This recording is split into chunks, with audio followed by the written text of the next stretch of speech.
the gentleman from Wisconsin, Mr. Grothman, for 30 minutes. Well, thank you. It's been about 6 weeks now since Congress last met, and I think it's time to review some of the major issues of the day that I do not feel the mainstream press is doing an adequate job of covering. We continue to have people stream across our southern border. The Biden administration has made some changes after 3.5 years, mildly reducing the amount.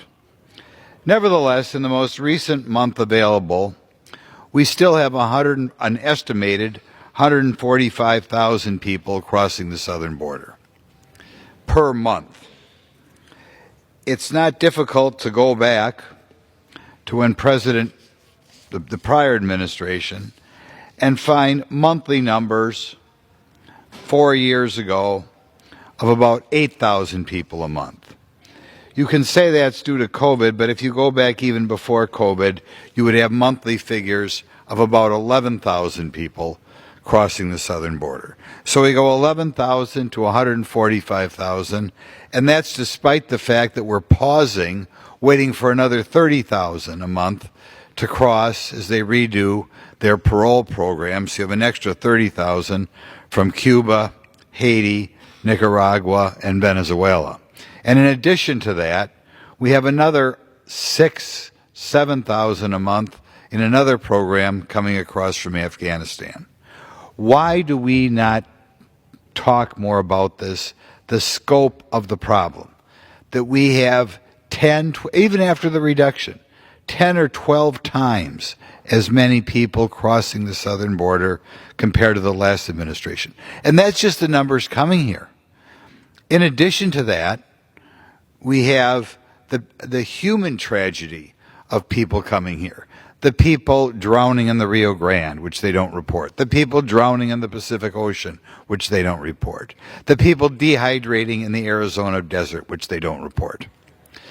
Last time I was down there, I one more time asked the woman who was in charge of vetting or meeting the new people crossing the southern border, and she admitted a high number of women were being sexually assaulted as they came north through the lands that are controlled by the Mexican drug cartels. Where is the party that purports to be the party of women as these women are being sexually molested?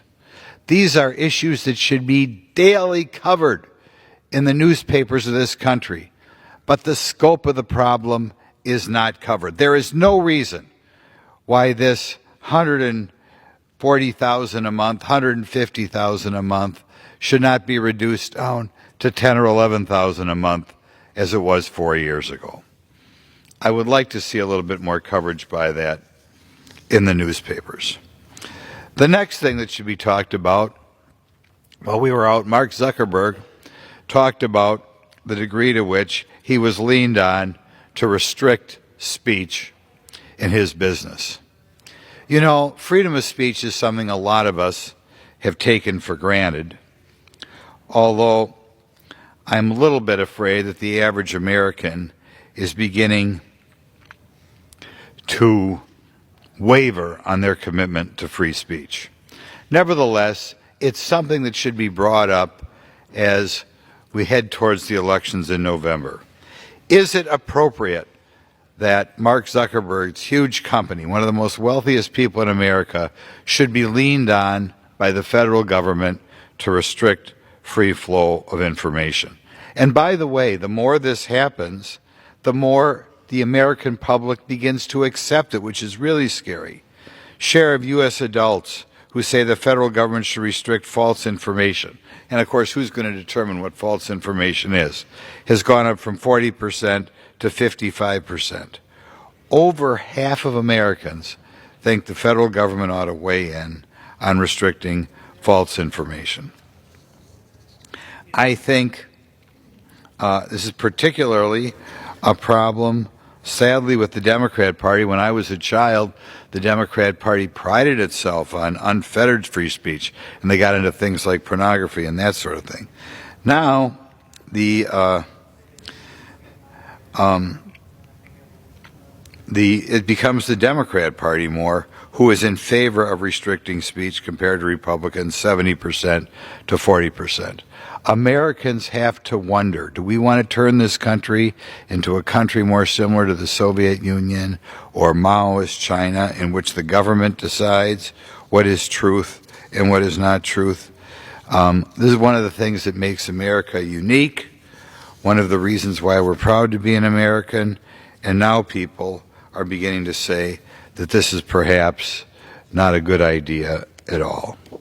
But now I'll deal with the third issue that I think is incredibly important, maybe other than the southern border, the most important issue facing America today, and that is the breakdown of the family.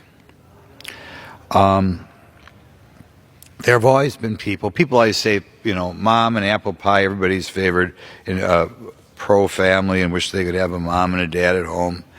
In fact, there have always been powerful people in history, beginning with the radical leftists in the mid-1800s, who felt the family was restricting and felt it's something that we should break away, destroy.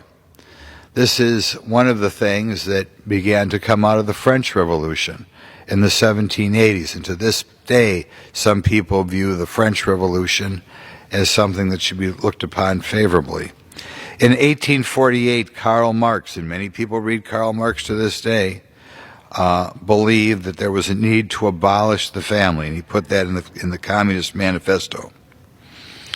50 years later, with the rise of the feminist movement, or 100 years later, radical feminist Kate Millay said that destroying the American family was necessary to bring about the cultural revolution that she wanted. So powerful feminists in the 1960s, a time of upheaval in America, a time when there were changes made in America, the radical feminists wanted to weaken the American family. And a lot of times people aren't that outspoken about it because I think the majority of Americans believe strong families are good.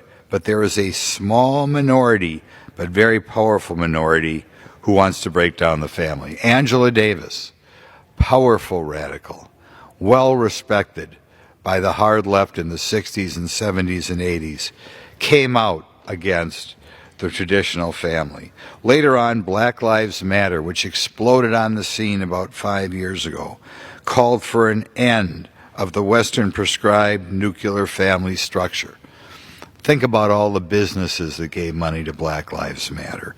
Think of all the prominent politicians, many of them in this room. Now they might say, oh, I wasn't for that part of their program, but think about that. People who wanted to get rid of the, quote, Western prescribed nuclear family, Black Lives Matter, all on board, and presented to be a positive thing. Now, to what degree has this institution, the American government and the U.S. Congress, played in weakening the American family? Beginning in the 1960s with the Great Society, Lyndon Johnson, who I think is the worst president we ever had, certainly until now, began a program in which an ever-expanding number of entitlements were doled out, almost conditioned upon not having two parents, usually not a father, in the household. George Gilder, the great sociologist and economist in the late 70s, wrote a book, Wealth and Poverty, about this program. And what he pointed out is that certain segments of society felt it was great when somebody got pregnant out of wedlock because they would be eligible for all sorts of government benefits, be it the food stamps, in particular, be it the low-income housing, tax credits there, which also benefited the very rich, be it the earned income tax credit, which is much easier to get if both parents are not living together, be it TANF grants, which also seem to be disproportionately doled out to families in which they get the man out of the picture. You add up all these programs, I'm told there are over 70 programs which in essence penalize couples who decide to get married, It varies from person to person, obviously, how many different programs they take advantage of.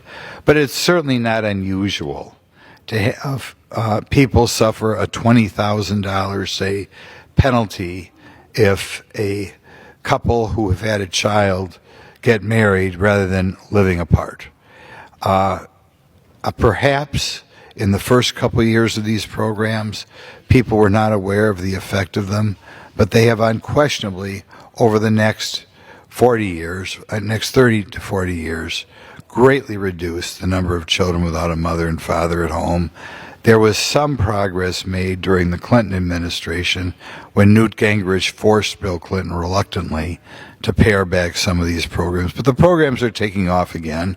Again, in his proposed budget, President Biden and presumably, certainly, Kamala Harris have tried to grow these programs, which are kind of conditioned upon not having two working adults in the home.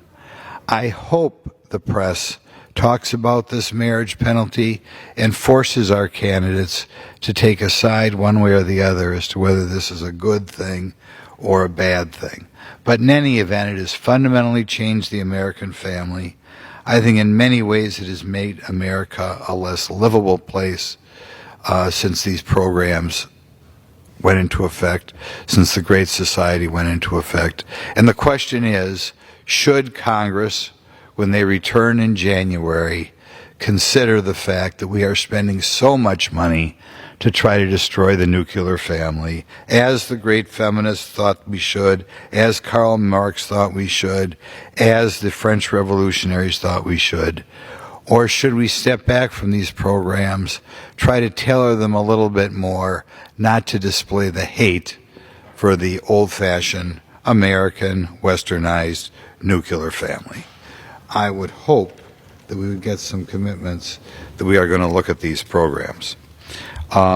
One more thing I want to address here for the American public that I think we have not dealt with the degree to which we should. A lot has been talked about the so-called Inflation Reduction Act.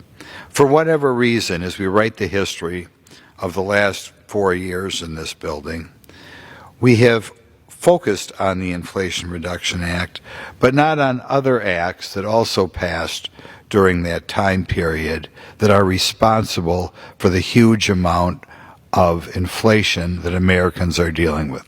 Inflation that is, I think, weakening American families, because in an old-fashioned American family, you would have a house with a backyard for the children to play in. Now it's become increasingly difficult to afford a house, much less even afford food. So we have to remember there were actually 3 programs that were passed.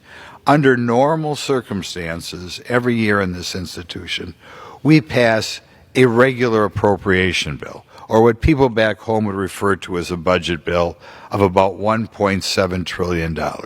And that's really too much because we keep driving our country more and more in debt. But in addition to the regular $1.7 trillion program, there were 3 other bills that were passed.